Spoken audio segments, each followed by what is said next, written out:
राधे राधे दोस्तों, आप सब कैसे हैं। कान्हा जी की कृपा से आप सब ठीक होंगे, स्वस्थ होंगे। आशा करते हैं कि आपके जीवन में सदा मंगल बना रहे। आज हम पढ़ेंगे भगवत गीता के 6ठे अध्याय को, जिससे हमें क्या सीखने को मिलता है। सच्चा योग क्या है। श्री कृष्ण कहते हैं, योगी वह नहीं जो सिर्फ तप करता है या त्यागी कहलाता है, बल्कि वह है जो बिना फल की इच्छा की ईमानदारी से अपना कर्म करता है और मन व इंद्रियों को नियंत्रित में रखता है। योग का मतलब बिना लालच के कर्म करना और अपने मन को शांत रखना। सिर्फ बैठकर ध्यान करना योग नहीं है।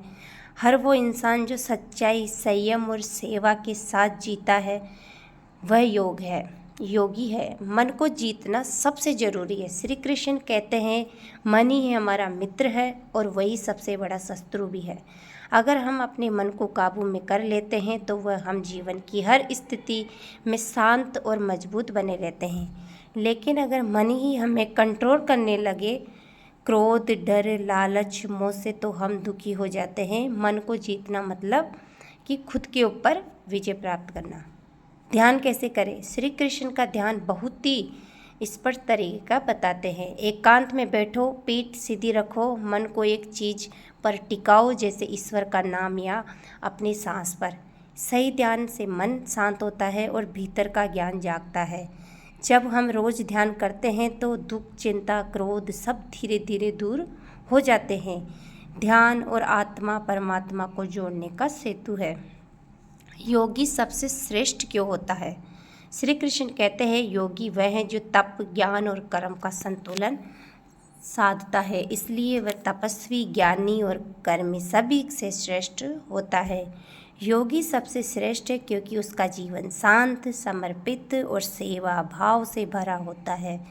वह दिखावे से दूर मन, आत्मा और ईश्वर से गहराई से जुड़ा होता है। कोई साधना व्यर्थ नहीं जाती।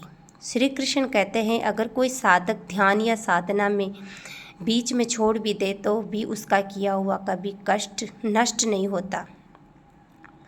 अगली जन्मों में वह फिर से आगे बढ़ता है। आपका हर छोटा प्रयास, हर भक्ति पर, हर ध्यान, सबका फल जरूर मिलेगा। अगर आज कुछ अधूरा रह गया तो आत्मा आगे के जीवन में वही रास्ता फिर से पाएगी। इसलिए कभी हार मत मानो। आध्यात्मिक यात्रा में हर कदम गिना जाता है।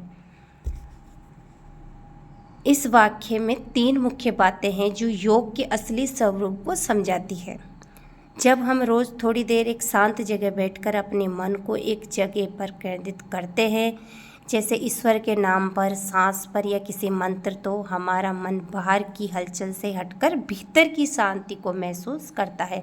जैसे कि आप नाम जप कर रहे हो। ध्यान हमें सतह से उठाकर गहराइयों में ले जाती है। जीवन में इच्छाओं, क्रोध, मोह, लालच को काबू में रखना ही संयम है। संयम से हम खुद को मालिक बनते हैं, न कि परिस्थितियों के गुलाम। बिना संयम के ध्यान सफल नहीं होता। मन की स्थिरता। जब मन बार बार भटकता नहीं, शांत रहता है, तो हम अपने असली स्वरूप आत्मा को महसूस कर पाते हैं। यही स्थिर मन हमें ईश्वर से जोड़ता है।